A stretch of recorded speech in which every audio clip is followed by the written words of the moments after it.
Welcome to Ray Moore Live. Join us as we discuss current events, history, apologetics, and more. We're making education, families, and America great again. Here's Ray. Well, welcome to Ray Moore Live, and we're happy to be here the 9th of July. And we have Debbie DeGroff back a second time for part 2. And we had a skip last week. My computer, my line to my phone and computer was cut, and I couldn't even use the computer and the telephone for almost a week. So it's been very aggravating. We got it fixed yesterday. And so we actually have a temporary fix. So we had to skip Debbie last week, and we put in a substitute program. So I wanted to have her back-to-back weeks, but we actually had to skip a week. But she's here today, and we're continuing part 2 of our conversation regarding children's literature or children's books. And Debbie DeGroff is a wife, a mother, a grandmother, who became interested in the subject of children's books or children's literature when her oldest child began to read. And so she's been looking into this topic. How many years, Debbie? 30 years? Over 30 years. Yeah. So she's really an authority. Mm-hmm. And Carl Priest, our West Virginia coordinator for Exodus Mandate, has been telling me about Debbie for a few years, and we've been planning to have her on. And I just regret that we waited so long, because the response was pretty strong from last time. And he's been telling me that she's the leading authority on children's books and literature in the country. And, we can't ever prove something like that, but it's possible she could be, based on the quality of her research in the program that we had before. So we're glad to have her back. And she's just a brief summary of what we covered the first time: the changes in children's literature and books, especially the dumbing down aspect. It's been going on for a century, at least since the early part of the 20th century. The accelerated reading program, which is used in both public and private and Christian schools. We address that. And Debbie, we actually in the office, as a result of the program, wrote a local Christian school that we've had dealings with. Our children and grandchildren have gone there. And yes, we found out that they're still using the accelerated reading program. And we actually wrote them and urged them to drop that as a result of your program. Very good Christian school. Done a wonderful job with my children and my grandchildren, but like so many evangelical Christian educators, incredibly naive people, almost like they don't know there's a devil out there. And it says, Peter says he's like a roaring lion prowling the earth, yes, seeking whom he may devour. And right now he's doing a good job of devouring our children through the books that we're going to be talking about today. We looked at censorship and book banning, and how Christianity has been censored out of much of the children's literature. And then we talked about the publishing houses and what they're doing and what parents can do. So we're so happy to have Debbie back again today. That's what we looked at 2 weeks ago, and we probably will cover some of the same things again today. Debbie has written a book called Between the Covers: What's Inside a Children's Book. And actually, she's got it ready. It'll be published momentarily. And she just informed me that I think within a week or so, there'll be 150 copies available. Why don't you describe that real quick for us, Deb, because we'd like to make it available to our audience. Well, if the book, as soon as I get it edited, it could probably be done in a week or 2 weeks if I learned how to go without sleep completely. So I'm trying as fast as I can to go through it. I've got some dear friends helping me. My daughter and son-in-law spent more hours than I want to count and had the first 10 copies printed for me. So now we're going through catching some of the glitches, and hopefully it'll be done very, very soon. Okay, so maybe 2 weeks. And I was just telling Debbie that Gail and I, my wife, published a book maybe 8 years ago, 9 years ago. And my wife's a English teacher and a grammarian and a wordsmith and a professional writer. She works for the South Carolina legislature as a professional writer. She drafts proclamations and resolutions for the state of South Carolina. And she's got to be good. You can't have some weak grammarian and bad speller and bad writer in a job like that. And we worked on that book, and we had people proofreading it, and then we published it, and it was perfect. And then right away, some errors turned up in the first edition after we had finished it. We couldn't believe it. And they say that you can't get all the errors out of the first edition. And so be prepared for that, Debbie. Just do the best you can, and then you'll be able to correct them in the second edition. I don't know whether that's to be encouraging or to make me discouraged because she's that good. But we'll try. I think the point can be made anyway. So hopefully, there's a saying among writers and artists and musicians that you never really finish the book or the artwork. You just stop. And so, but they will get corrected in the second edition. I can promise you that. Okay, that's good advice. But anyway, we need this book sooner than later. Okay. And, all right. Is her picture up there, Jared? I don't see her on the screen. Okay. All right. Okay. I see myself, and I'd rather see her if possible. But show us the book. Okay. You have so far. Here we go. All right, Jared, can I see it? It seemed to be a.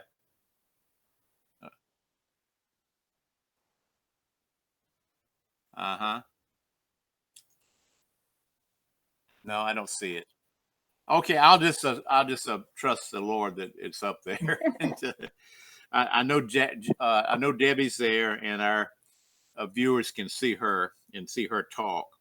And that's what we're doing today. This is an interview more than I have a tendency to talk too much in these interviews. And but we're going to be really getting into more details and information from Debbie. All right. So you can see the book, and this will be a lot of this information that she has in the book have been in the interview 2 weeks ago and in the one today. Isn't that correct, Debbie?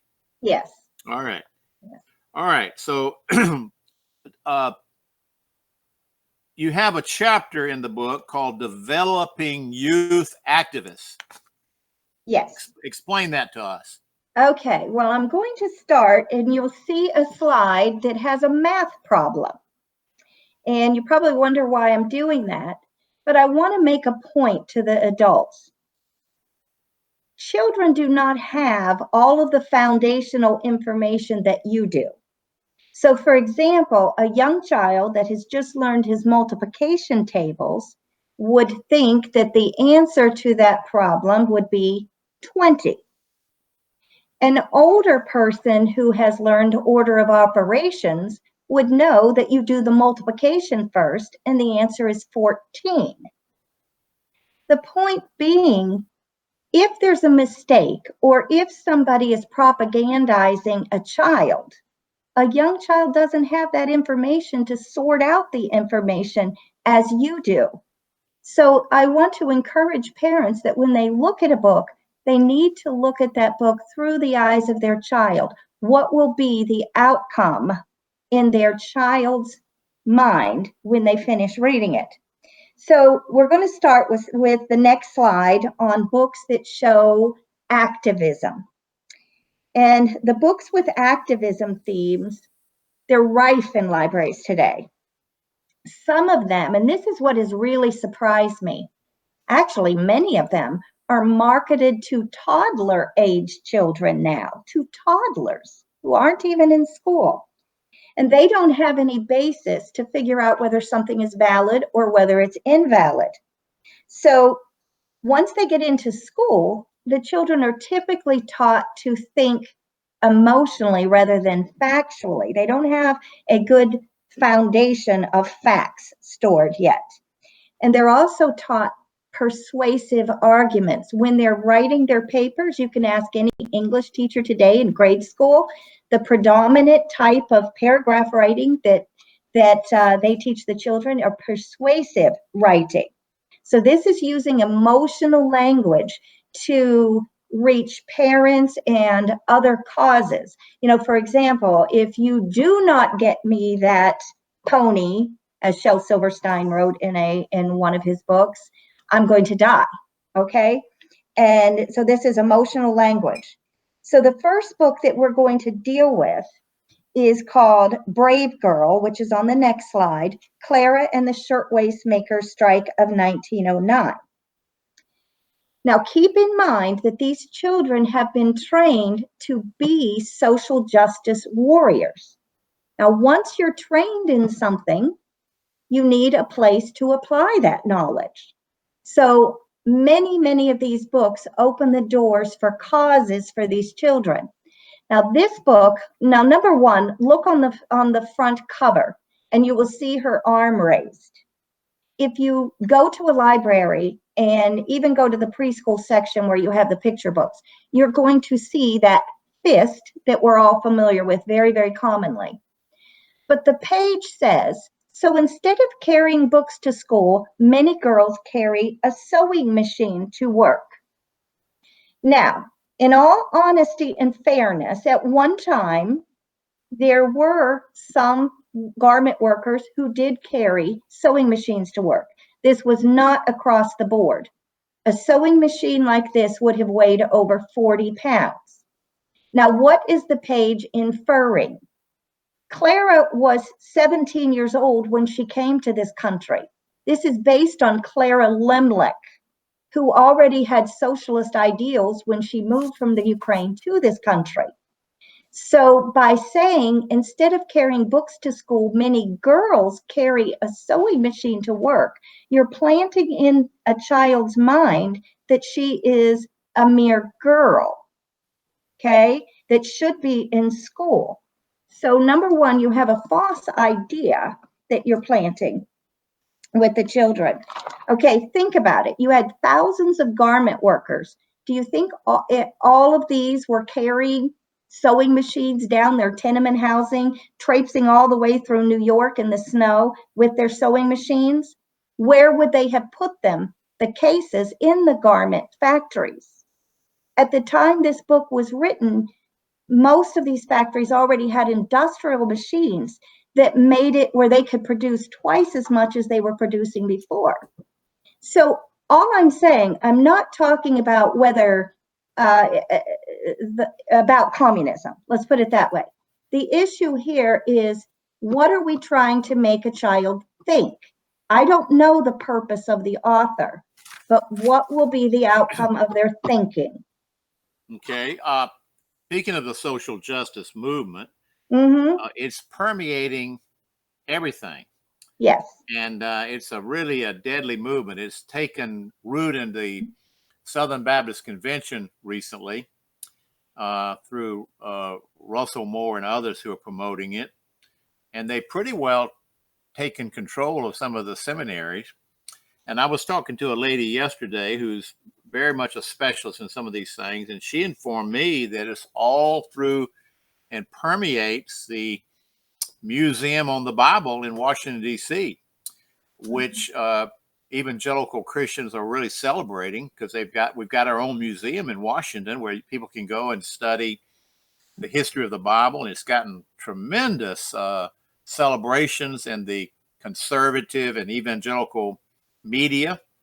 And I haven't been to it yet, and I'm rejoicing like everybody else. But this friend of mine, who I've got a lot of confidence in, says it's actually one of the themes in the Museum on the Bible, that social justice, which is really a version of socialism. Yes. So we're in difficulty when our own institutions, the ones that we hope that are conservative and Bible based and not subject to social justice or socialism, is being captured by this idea. So you're telling me, Debbie, that young readers are being manipulated. Is that correct? Well, yes, they are. But this book is targeted for children 4 to 9 years old. Okay, let's go to the next screen. And I want to show you a few sentences in this book. At least 15 times in this book, girl or girls is used. Only 6 times is women used about the workers, other than 2 additional times women who had supported the strike movement, because this book is about the 1909 garment factory strike. Okay. Now, when you're implying, such as there are 2 filthy toilets, 1 sink, and 3 towels for 300 girls to share, and then Clara makes friends with the other factory girls, and they share stories and secrets as if they were in school where they belong. Now, remember, she was 17 years old when she came to this country. At this time, maybe she was 18, maybe she was 19. I don't know that. Maybe she was still 17. But in 1909, the majority of students went to school to what grade? Through 8th grade. So most of these people that were working in the factory, and I did read somewhere the average age was between 16 and 25, they wouldn't have been in school anyway, but they keep letting the 4-year-old think that these were mere girls. So with these, go ahead. They give you an idea that they're child labor, right? And of course we know that's not a good idea.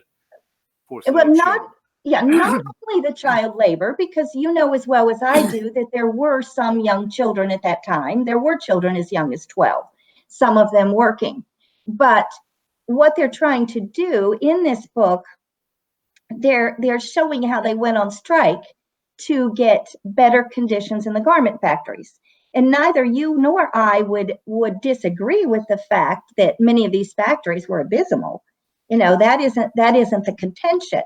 But they're showing in this book that Clara was arrested 17 times for her strike workage, and she was also had 6 of her ribs broken by the police. Okay, so they're showing 2 things here. What is your 4-year-old child going to think about the police when she reads in here in this beautiful picture book that they broke 6 of her ribs? You know, you're going to make the children wary of policemen. Also, when they see that they had this strike and now everything was better and we have the big fist in the air, what are the children going to think when they're already taught to be social justice warriors? Well, they're being manipulated then. That's what you're saying. And I would concur. Yeah. Now, last time you were on, we talked about some of the sexualization and harmful sexualization of our children, but we didn't get to the topic, which is very huge today, and I see it constantly in public schools through complaints that people give about the exposing of children to Islam through children's books and through our textbooks in public schools. And some of the stuff is pretty amazing. I mean, I think they have them dress up like Islamic faith, and then they take them through some of the rituals of Islam. I mean, if we tried to do that with Christianity, we would be in real trouble. So talk to us about that problem a little bit. Okay, let's go to the next slide. The next slide shows a small sampling.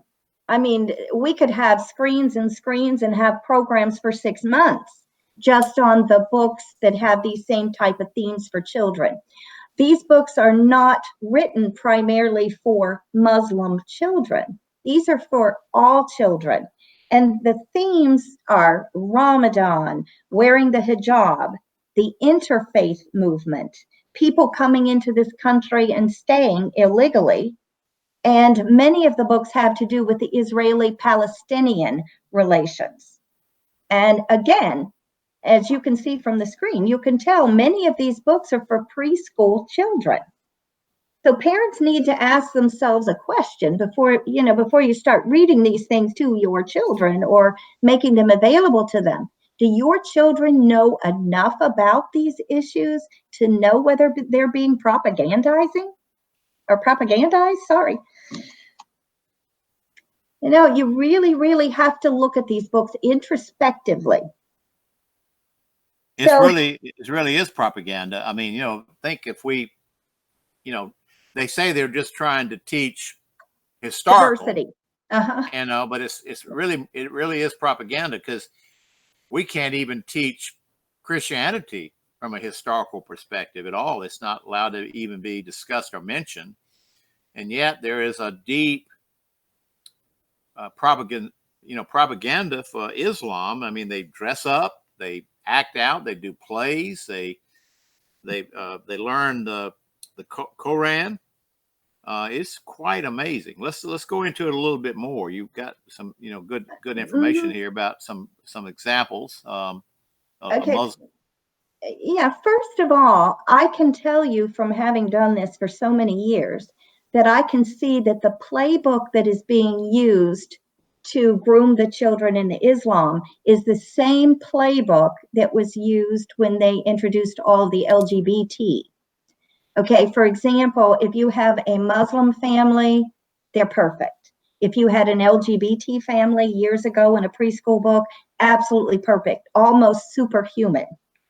Everybody would have wanted to have two mothers like that.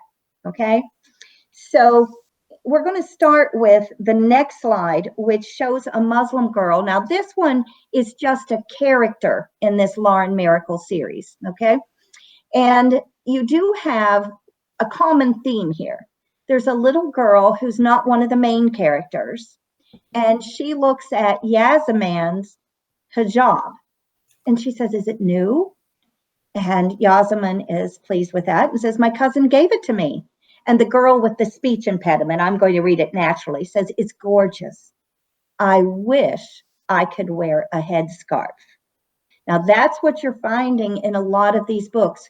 And we won't go back to the screen, but when you saw all these very young books for preschoolers, if your child is reading that and they're a non-Muslim, they make it so enticing that all of a sudden they would like to wear these hijabs also. The next screen, Abida Hajj Muhammad. Okay, she was the one who was the saber fencer on the U.S. fencing team. And she became the first female Muslim American fencing champion to wear a hijab. And she has a children's book that I have up there, The Proudest Blue, that is due to be released in September. And Mattel even designed a Barbie, a hijab-wearing Barbie. And according to the product description about that doll, Abida Hajj is not only celebrated for her accolades, but for embracing what made her stand out. Now let's apply that as adults. Let's apply that statement. What if I had a huge tattoo of something extraordinary all over the left side of my face? Would you be celebrating that for embracing what made me stand out? If I had a birthmark that was, a really atrocious birthmark through one side of my face, would you be embracing what made me stand out?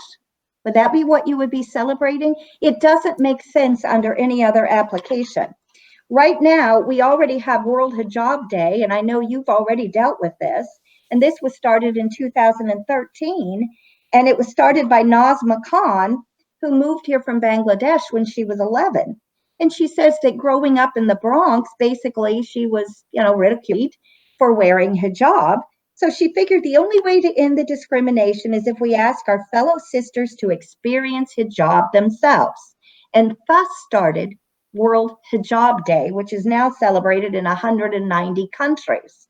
And the next slide, you can see that even kids in our public schools today are participating in World Hijab Day. Interesting. We showed, I don't know if we showed it on our program, but I believe Alex Newman in his tour showed in his presentation on rescuing our children that the LGBTQ doctrine is so pervasive in the state of California now. It's just permeating all the schools. And of course, we believe it's permeating the rest of the public schools and even some of the Bible Belt states. But he showed there's a figure that 27% of children at the K-12 level are gender non-conforming. And by that, it means that 27% of children are confused about their genders. They don't know if they're boys or girls or if they want to be boys or girls. 27%, because the indoctrination is so extensive and it's just overwhelming. And so everybody's going to be a product of their education. It's just what kind of education will we get? And I'm wondering, Debbie, I didn't have this in my notes, that we wonder if they're doing this much propaganda on Islam, even asking girls to wear the hijab and to put on garments that would depict Islam, Perfect. and how much effect could that be having on children where they get to be adults and they decide they want to be Islamic? What do you think about that? Well, it's absolutely happening. Quite a few years ago, I was reading articles that women were in this country were converting to Islam in great numbers, and much of it was because of the dress code, which is quite interesting. But if you start reading a lot of these younger books, that's what you're going to see. Instead of having an aversion for what the hijab represents, these little children are actually enticed by them. One of the big illustrations on this, I don't know how many of the audience has ever listened to Annie Cyrus, but she grew up in Iran after the revolution. And she was arrested many, many times, starting at the age of 11. And one of the times was because her hair inadvertently was sticking out of her hijab. Now, many, many times, because she talks about she was arrested so many times. Sometimes she was beaten, sometimes she was thrown in the prison, and these weren't juvenile reform schools. She was thrown in with the adults. So I think a lot of these people that are over here being spokespeople for wearing the hijab, and if they lived in these countries where Sharia law is actually enforced, I think they would change their tune pretty soon. The scripture in the Quran actually says, Surah 33:59, O prophet, tell thy wives and daughters and the believing women that they should cast their outer garments over their persons when abroad, meaning outdoors, outside, that is most convenient, that they should be known as such and not molested. And Allah is oft forgiving, most merciful. Okay, so if you're to wear that so that you're recognized as such and not molested, what would be the logical interpretation of that if you didn't have one on? And I think you can see that. I couldn't pull the article right before the program, but I've been reading in Australia that even the non-Muslim girls are beginning to wear hijabs because they're so afraid of what happens when they don't. Yes, I was in Egypt for an extensive period in 1982. We were there for 2 months and a job assignment. And I spent a lot of time in the Coptic Christian churches. And it was frequently discussed that the Christian women who don't wear the hijab and they dress somewhat like American women. Now, they dress modestly. Right. That often the Muslims, consider them immoral. Yes.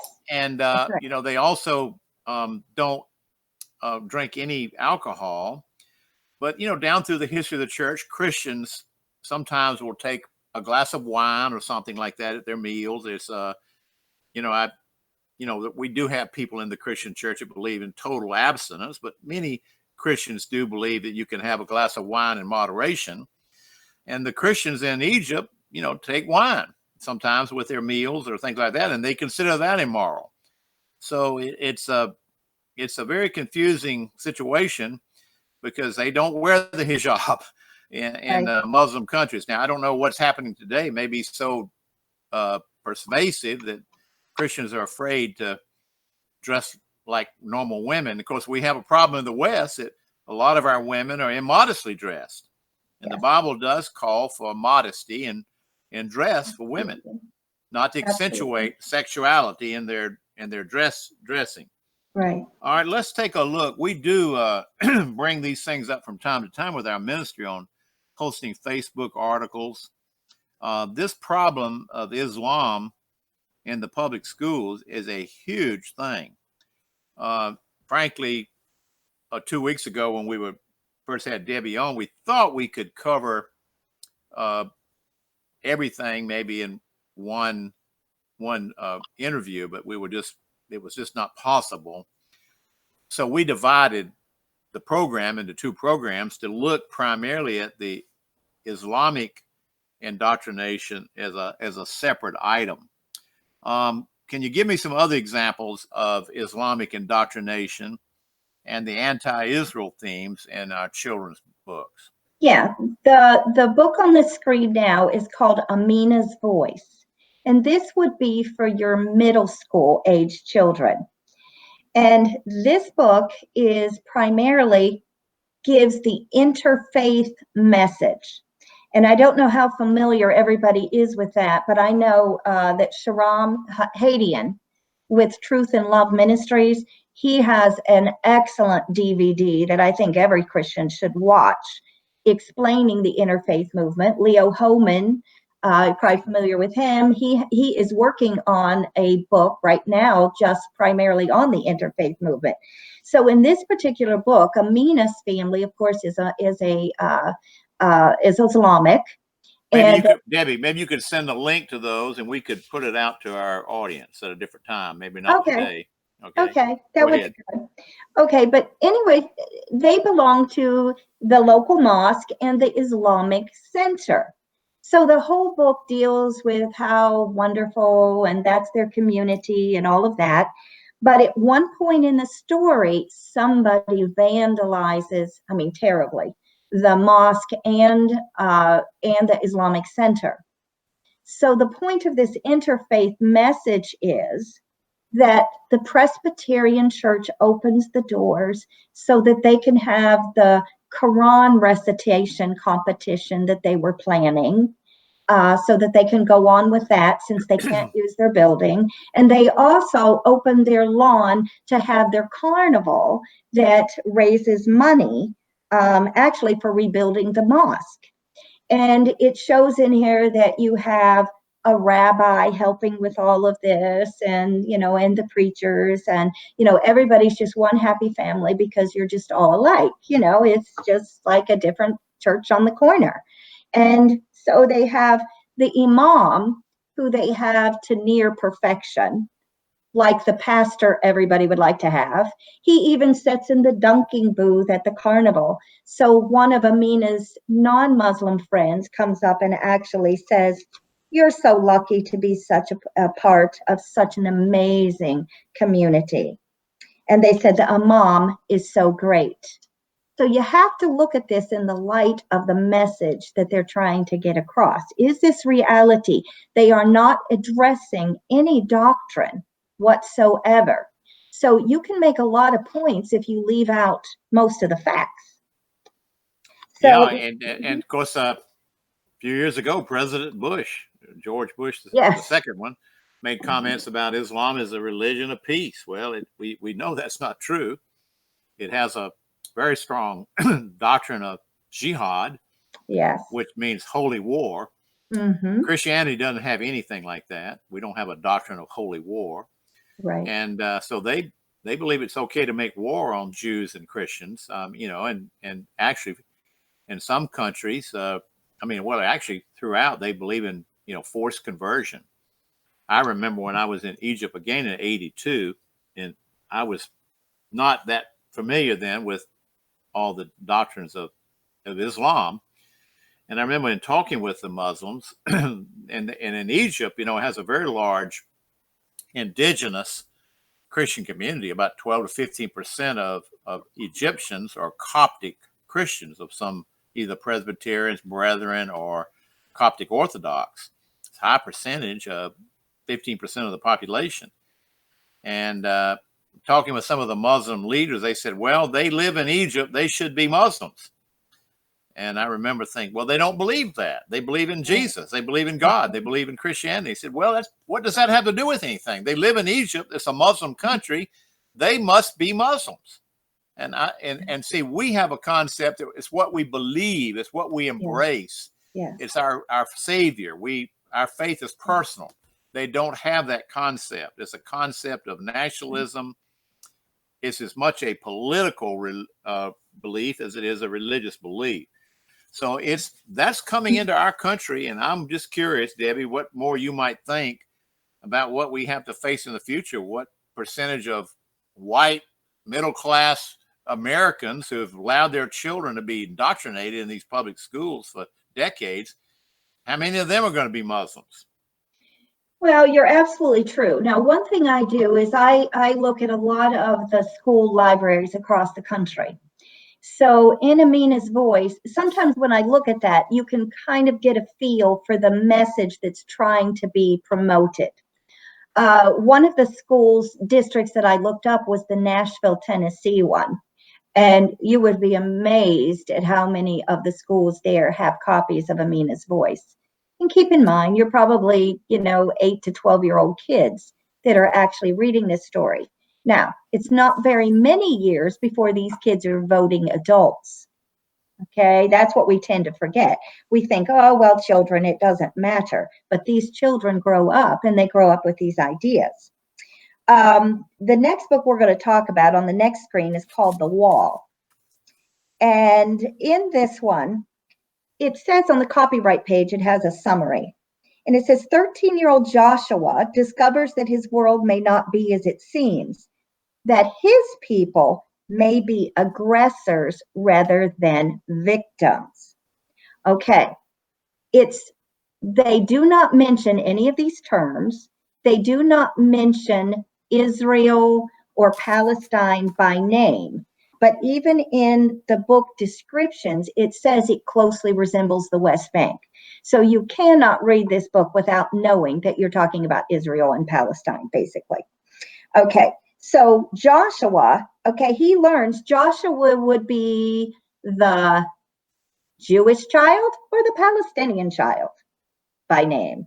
Of course, is the Jewish child. And what did the description say? That his people may be the aggressors rather than the victims. So you start out, and I do want to read an excerpt from this. Joshua tells his one friend David about a flattened house he saw, and David responds, they have to do it, the army. Imagine how cool it is just flattening a house. Imagine being the driver. Douche, he barges into me for emphasis, almost knocking me over as if he's the bulldozer and I'm the house.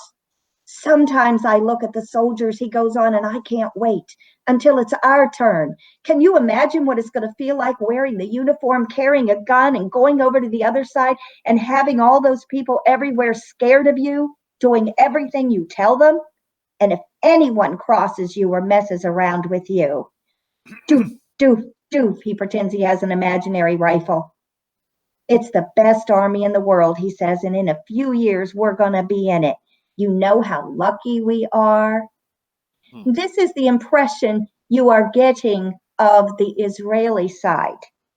Okay, Interesting, because if you look at Israel today, now the Jewish people obviously have the upper hand in greater Israel, but Palestinians and the other people have voting rights in the Knesset. I mean, they have elected officials in the Jewish-run Knesset.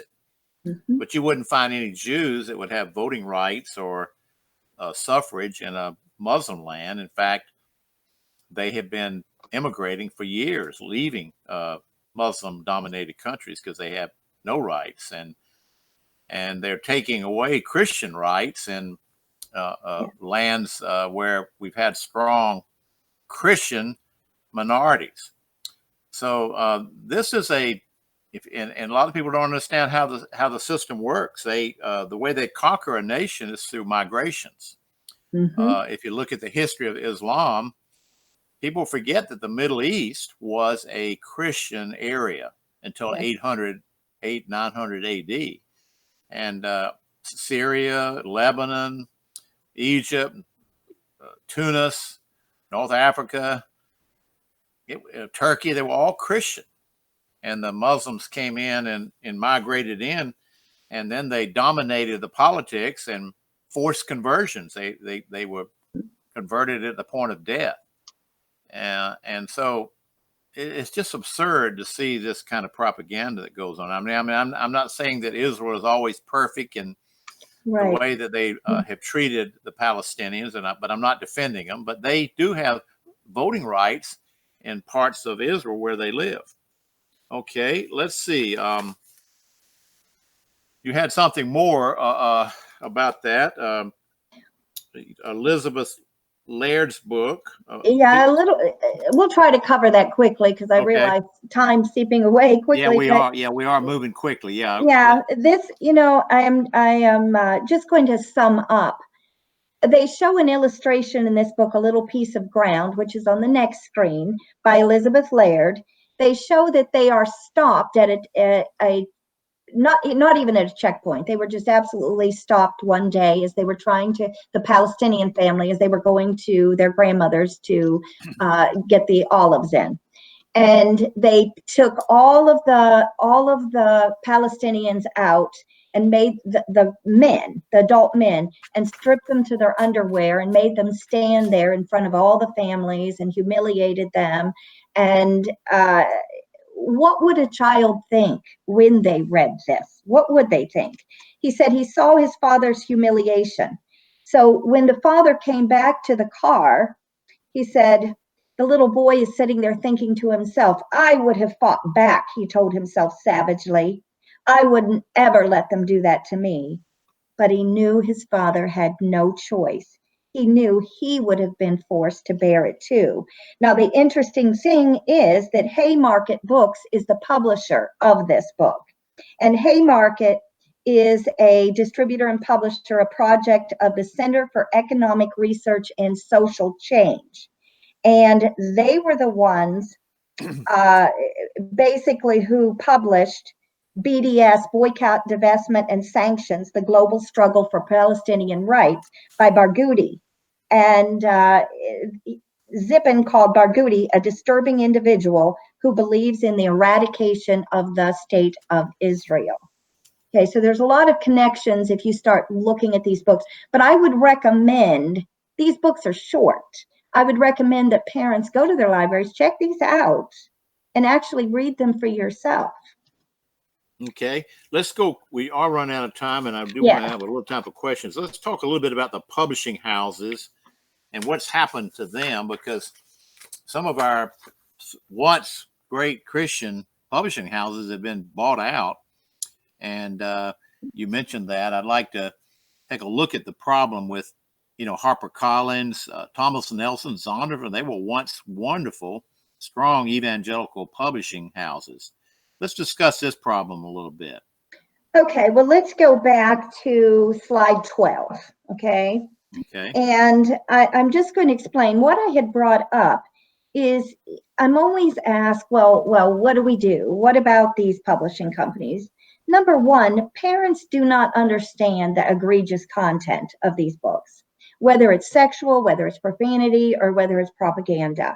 So since we don't know what's in it, we don't complain, to any of these publishing companies. So they just keep pushing the envelope. And in most of the states, there are what is called obscenity exemption laws. And what that simply means is that schools and libraries can get away with teaching or showing kids information that if you did it as an individual, you would go to jail. However, publishing companies don't have that same exemption. And these things are things that they're publishing are targeted and marketed for children. So if it is obscenity, that shouldn't be being done anyway. We're allowing it to happen. Okay, Right. so the first thing we have is you see that the News Corps holdings, and I've highlighted that this one is HarperCollins Publishers is one of their holdings. And now you can go on to the next screen. And the next screen, we're going to see that Thomas Nelson and Zondervan are both owned by HarperCollins. And there are other Bible Gateway, Faith Gateway, and Church Source also, but we're mainly talking about Thomas Nelson and Zondervan. Now, the next slide shows that Thomas Nelson was acquired by HarperCollins in 2012, and Zondervan was actually acquired back when it was Harper and Row before HarperCollins in 1988. So it's been a long time coming. And I think we've assumed that everything was apropos with these companies, but it needs to be looked at in a little deeper manner. There's go ahead. There's an old saying that he who pays the piper calls the tune. And so the money who owns something is probably the single most important thing that controls their editorial policy. Yes. And the next screen, we're going to look at the News Corps Board of Directors. And you will see highlighted there that Rupert Murdoch is the executive chairman of News Corps. And so the next screen, Gail Dines, who doesn't appear to be a Christian. She, her Twitter page says that she spends her time basically fighting the hierarchy, the patriarchy, I'm sorry. But she's just showing in her book, Pornland, that basically Rupert Murdoch is one of the biggest proponents, really, of producing pornography. He owned, for a while, he owned DirecTV, which actually, what do they put out? I think they put out the Playboy channel and Hustler TV. And he also, since he owns HarperCollins published the book from Jenna Jameson, who was a porn star, How to Make Love Like a Porn Star. So it's kind of interesting that HarperCollins, that would publish a book about a porn star, would also control Thomas Nelson and Zondervan. So I think that should bring a few flags to the listeners. I think he also owns Fox News. And Yeah. And what's interesting there is they've made strictly a marketing decision because they're historically have been conservative.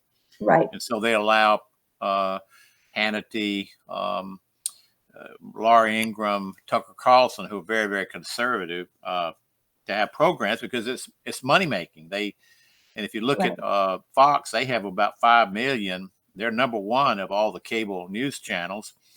And CNN, who used to be number one 10 years ago, has dropped down to number 19 because they're so left wing.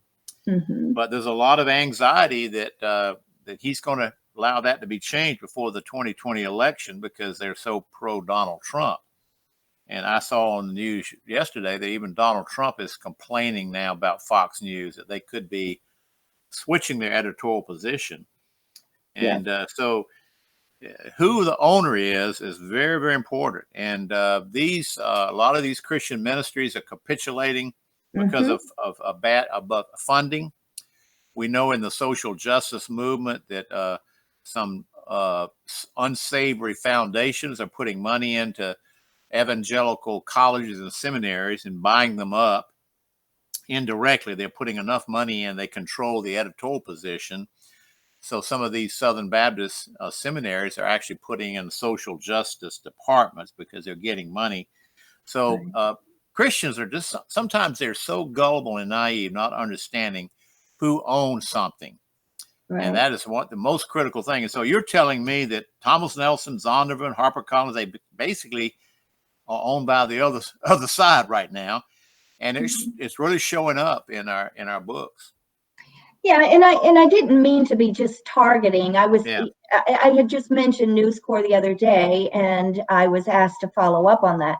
But if you look at any of the book publishers, sometimes when I'm dealing with one of the books, it'll give this really weird name as the publisher, and I'll look at it, and then you'll track it to one of the major publishing companies. They have so many different imprints that when you look at it now, you don't really know where it came from. But the truth is, most of these publishing companies own, by other corporations. Okay. So you're saying now that some of the publishers are disseminating porn, disseminating Islam, and they're excluding sound Christian materials. But if they have Christian materials, it's probably watered down.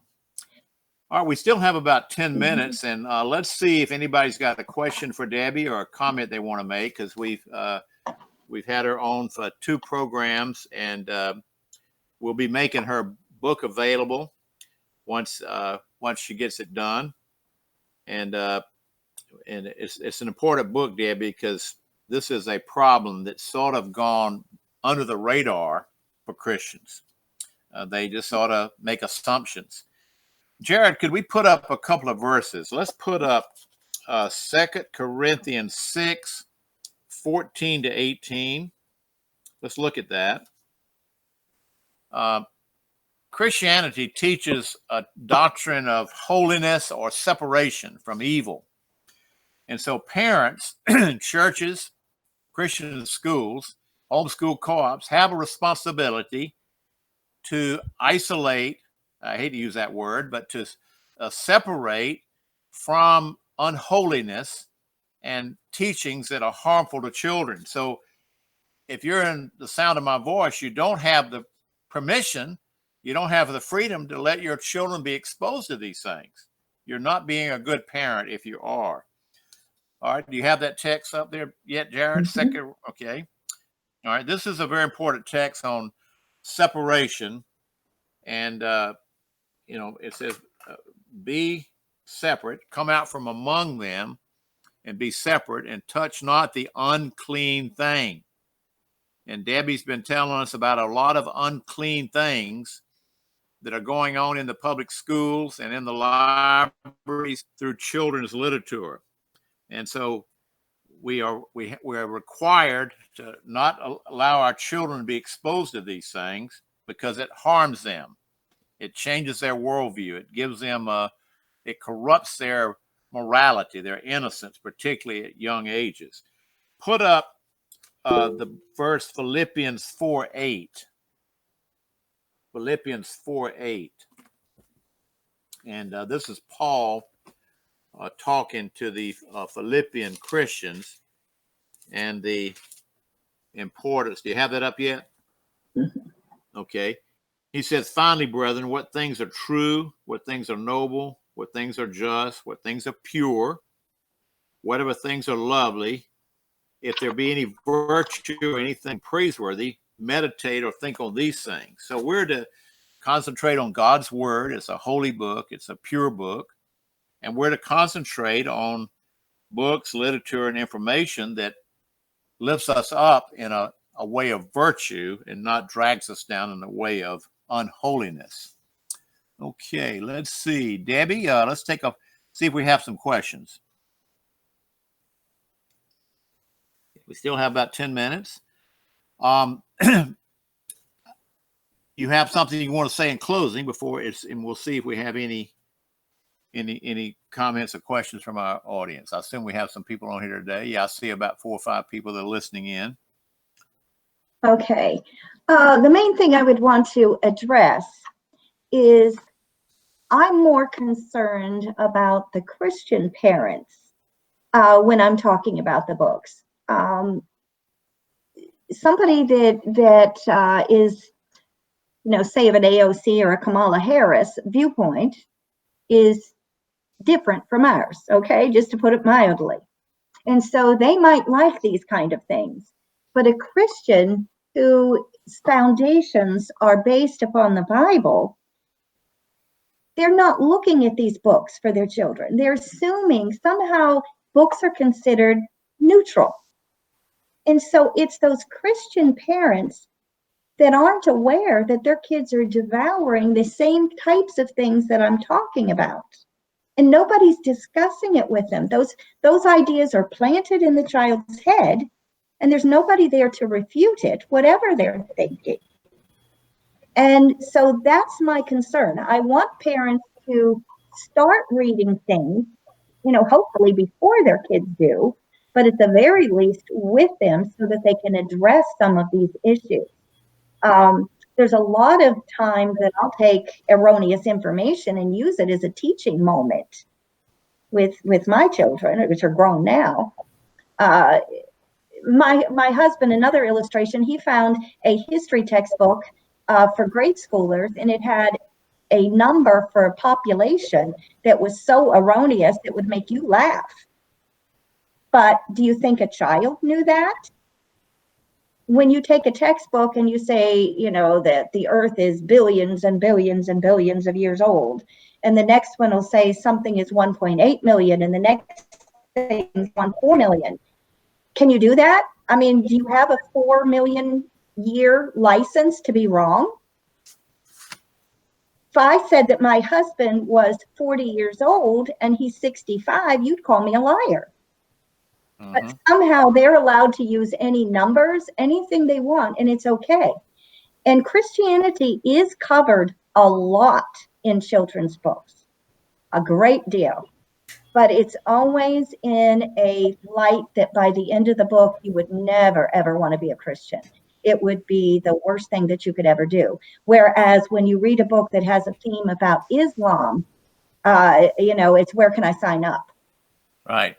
And so this is a point we're making. Parents are not being, many cases, responsible in regulating their children and from keeping them out of harm's way. And I hate to report that many of our Christian schools are just as naive and as gullible as they can be as well by not looking into these things. And we mentioned the scholastic, I forget what. The book clubs. Yeah, we talked about the that. Book fairs, yeah. And we found out just in checking that the local Christian school that we've been associated with is using that material. So I corrected them recently, and I'm going to be real curious to see what they do with it. Debbie is available for interviews, for keynoting events. Particularly, she would be very good at homeschool conventions, Christian school conventions, teaching workshops. And you can connect with her. Is it okay to give out your email? Yes. All right. Put this up, Jared. Deb, DEB, .kidlit, KIDLIT, @gmail.com. And you can contact her directly there, or if you lose that, you can contact our office and we'll put you in touch. And we're looking forward to her book, Between the Covers, that should be coming out, we hope, in the next couple of weeks. And we hope she won't take too long getting it out there while it's still fresh in the minds of our audience. Ray, where will the book be published? Will it be online at her website, on Amazon? Where can we get the book? All right, well, ask Debbie that question. She's here. Well, my son-in-law has been trying to help me with that. So perhaps it will be on Amazon, but I'll let that information out as soon as I know that official. I cannot do it as a Kindle because I have so many charts and tables that I've done that they would all go askew in a Kindle version. So it's a large book, 8.5 by 11. Okay, here's the title: Between the Covers, What's Inside a Children's Book, by Debbie DeGroff, DEGROFF. And I would say we'll look for it in a couple of weeks, and we will try to make it available through the office. So you need to be watching for it. This is basically what she's been talking about for 2 weeks on our program. And she has been studying this problem for over 30 years, and she is certainly a national authority on the harm and the things that are going on in children's literature. All right. We still have 1 minute. Anybody else have a comment or thing they want to add? A question? Thank you, Debbie, for your work. I really appreciate it. We have 2 daughters-in-law, 2 sons who have children, preschool age children, and this will be very helpful to our family. Well, thank you. That's encouraging. Okay, Debbie. Well, thank you for being on today. And I know you'll be available to the office and to our audience. And so let's close in prayer. Father God, we thank you for Debbie DeGroff and the work that she's put into this for 30 years. We thank you for raising her up as a prophetess, one to warn us of the harm that's being done through our public schools, in particular in our libraries, with so many of these harmful books being forced on our children and on our families. We pray, Father, that the families will get their kids out of these schools and into Christian schools and homeschooling. But we pray for those people that they will not be gullible and naive, as so many have a tendency to be, and allow this same harmful information to come into our Christian schools and our homeschool world. Bless Debbie as she prepares her book in the next couple of weeks, and to make it available to your church and to your people in the United States. And we pray you'd help us to do our part to make it known. In the strong name of Jesus, I pray. Amen. This is my story, and I'm sticking with it.